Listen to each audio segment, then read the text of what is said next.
सुप्रभात बहनों, क्लास सप्तम। कल महाभारत में पाठ 3 पूर्ण हो चुके थे। आज है आपका पाठ 4 विदुर। जहाँ पर आपका कल का कार्य पूर्ण हो गया था, ठीक उसके नीचे 2-3 लाइन छोड़ के पाठ 4 विदुर इसको डालेंगी। इसके कठिन शब्द अर्थ लिखेंगी। आपने पाठ पढ़ा होगा, मैंने कल पढ़ने को कहा था। खाली टाइम पर आप महाभारत की बुक पढ़ते रहेंगी, ठीक हो गया। आज इसके कठिन शब्द लिखाती हूँ मैं। इसके कठिन शब्द अर्थ हैं। पहला शब्द है अथाह। जहाँ पर कल का कार्य पूर्ण हो गया था, ठीक उसके नीचे पाठ 4 विदुर, फिर शब्द अर्थ। शब्द के नीचे लिखेंगे अथाह। अथाह माने जिसकी गहराई का पता न हो, जिसकी गहराई का पता न हो। अथाह माने जिसकी गहराई का पता न हो, ठीक हो गया। अगला शब्द है निःस्पृह। निःस्पृह,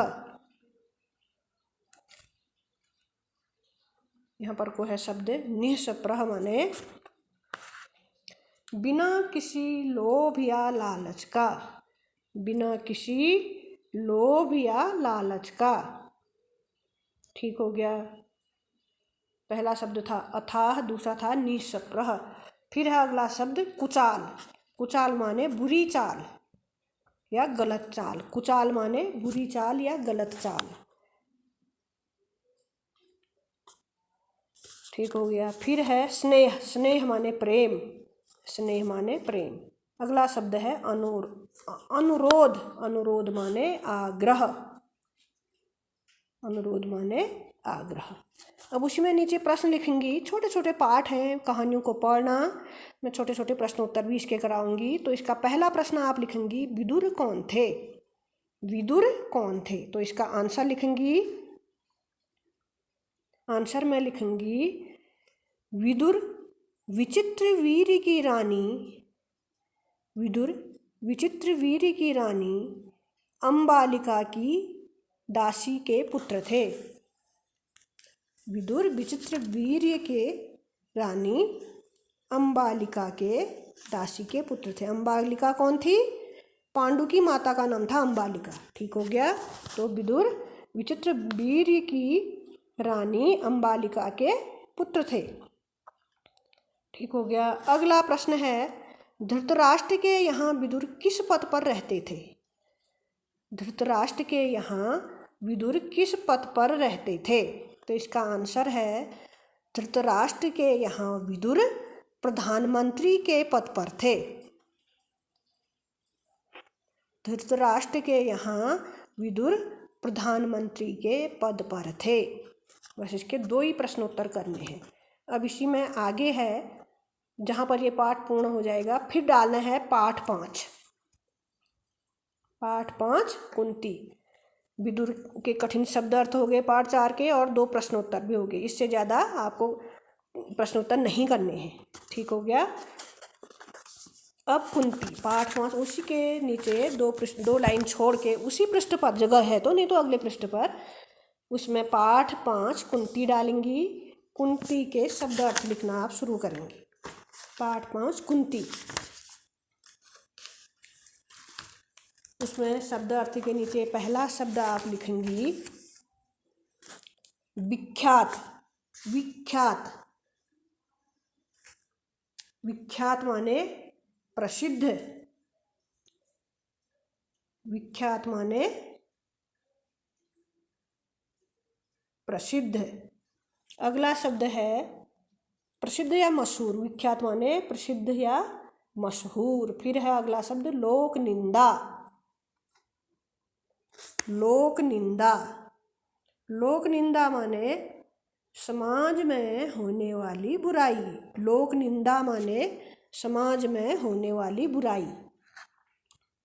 अगला शब्द है निःसंतान। निःसंतान माने जिसकी संतान न हो। निःसंतान माने जिसकी संतान न हो। अगला शब्द है प्रथा। प्रथा माने परंपरा। प्रथा माने परंपरा। फिर है अगला शब्द दंपति। द आधा म प त छोटी की मात्रा। दंपति माने पति पत्नी। अगला शब्द है खिन्न। खिन्न माने दुखी। खिन्न माने दुखी। अगला शब्द है निहारना। निहारना माने देखना। अगला एक शब्द और है इसमें, छल प्रपंच। छल प्रपंच। छल प्रपंच माने दाव पेंच। दाव पेंच, ये आप पाठ पढ़ा होगा, वहाँ पर सारे कठिन शब्द अर्थ, सारे कठिन शब्द दिख जाएंगे आपको। ठीक हो गया, ये इसके शब्द अर्थ हैं। अब इसी में आप नीचे लिखेंगी इसके प्रश्न उत्तर। इसका पहला प्रश्न आप लिखेंगी, प्रश्न नंबर 1, प्रथा कौन थी? प्रथा।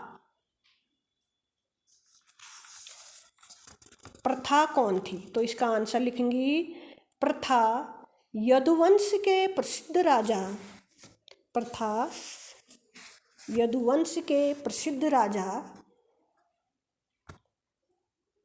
यहाँ पर को है, प्रथा यदुवंश के प्रसिद्ध राजा सूरसेन की पुत्री थी। ठीक हो गया। प्रश्न नंबर 2, प्रथा का नाम कुंती कैसे पड़ा? अब दूसरा प्रश्न है, प्रथा का नाम कुंती कैसे पड़ा? अर्थात कुंती को ही प्रथा बोलते थे पहले। ठीक हो गया।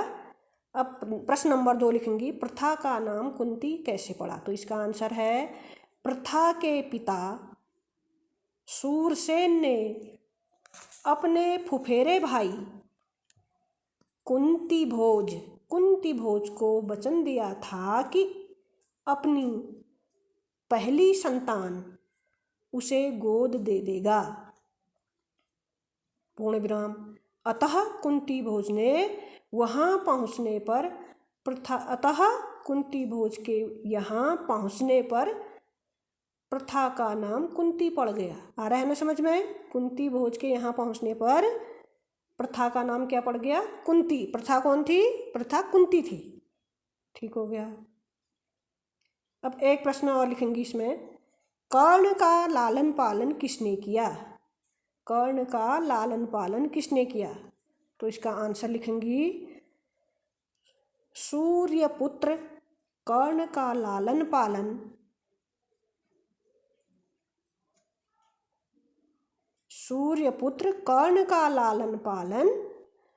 अधिरथ नाम के सारथी ने किया। कर्ण का लालन पालन अधिरथ नाम के सारथी ने किया।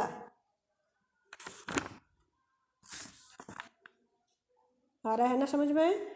कर्ण का लालन पालन किसने किया? सूर्यपुत्र कर्ण का लालन पालन अधिरथ नाम के सारथी ने किया।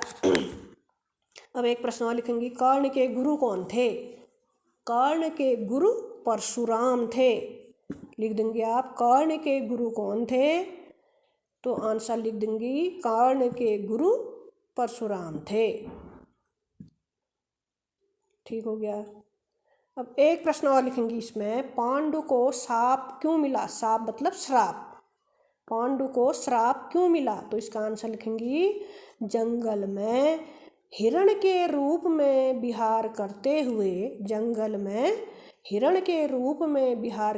हुए ऋषि दंपति माने पति पत्नी, अभी बताया था मैंने, ऋषि दंपति में से हिरण को पांडु ने अनजाने में मार दिया था। पूर्ण विराम। हिरण के रूप में विहार करने वाले ऋषि ने मरते मरते पांडु को श्राप दिया था। ये इस पाठ के प्रश्नोत्तर हो गए। इनको सुन करके आपने ध्यान से अपनी उत्तर पुस्तिका में करना है, और इसके बाद आपको पाठ 6 और 7, पाठ 6 भीम और 7 कर्ण, इस पाठ को पढ़ना है। ठीक हो गया। आज का काम इतना ही, इससे आगे अगले दिन और आप पाठ को पढ़ते रहेंगी। बीच बीच में इसमें कोई कहीं से भी प्रश्न पूछा जा सकता है। ठीक हो गया। आज इतना ही।